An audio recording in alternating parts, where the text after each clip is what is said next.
My name is Joyce. I'm 28 this year. My name is Reuben. I'm 31 this year.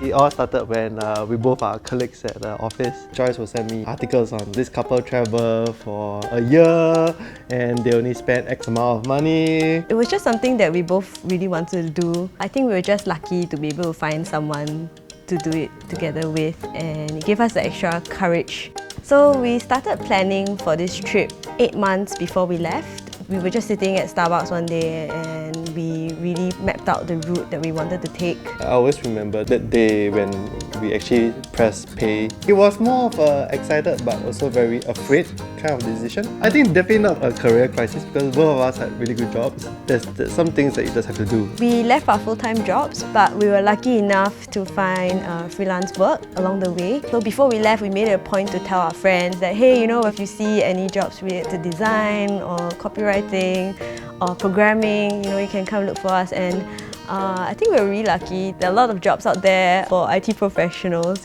and it's easy to work on the go remotely. Yeah. And my ex-boss was very encouraging. He said that, yeah, you should do it. So we planned about, like, just in case they have like 50k per person, we packed for like all seasons. All you really need is like a credit card, a wallet, your laptop to do work. So another thing that we also made sure we packed was a rice cooker.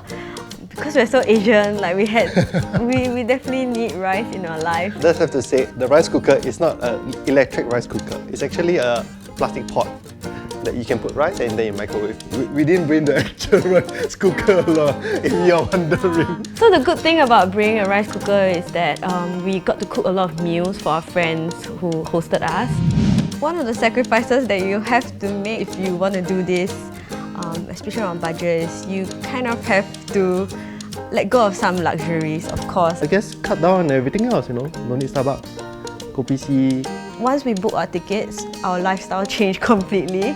Like we stopped going to restaurants as much. Oh, we always go Dutch. Always.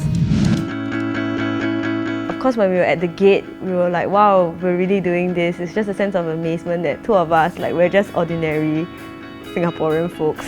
Like, we were actually doing this crazy thing. The best part about Argentina was like the fact that you can get a bottle of wine at $5. Steaks were $4. Reuben had a friend. She was really great. Like, she took us around, like really explained Argentinian culture to us. One of the destinations that we didn't really plan for was Bolivia. It was really amazing to see the uni salt flats, which is the largest salt flats in the world. We also got to stay at a hotel which is made out of salt. It's very interesting to see in a culture where the women are like have super strong identities and they're like the breadwinners and they wear all these colourful hats and there's just so many stories. We love Turkey. The food is amazing. We stay in Airbnb. So the host is a chef. Every night we get to try some of the traditional Turkish food, which is mind-blowing. In Turkey, we also took like a really long train ride to get from Istanbul to the eastern part of Turkey, which is Kaş. We had a lot of fun seeing different sides of Turkey. We also went to Cappadocia, or the hot air balloon. It's a bit scary because it's my first time sitting in a hot air balloon. Obviously, we were trying to keep within a certain budget. So for that, we always tried to plan in advance. And if you want to go on a budget, you don't need to stay at hotels anymore. You can stay at Airbnb. You don't need to go on guided tours. You can go on free walking tours. There's just so many ways of seeing, experiencing the world. The backup plan is we bought the round the world ticket. So if ever we run short of money, we just go home.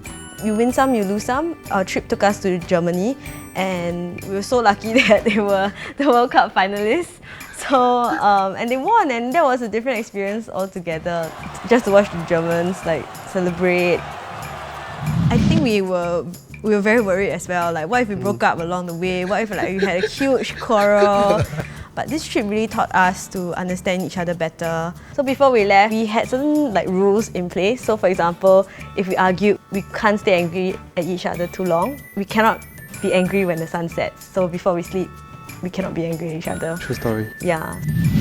From young, my mom has always been telling me that go outside and see the world, go and understand the different people, it's just not Singapore. I think I had a much harder time telling my parents. My mom literally didn't talk to me for a week. She was like, no, you can't do this, you have such a good job. Why are you doing this? You're ruining your life. But I'm glad our parents got a chance to travel with us along the way as well. They weren't so angry when they saw us that we were okay and happy.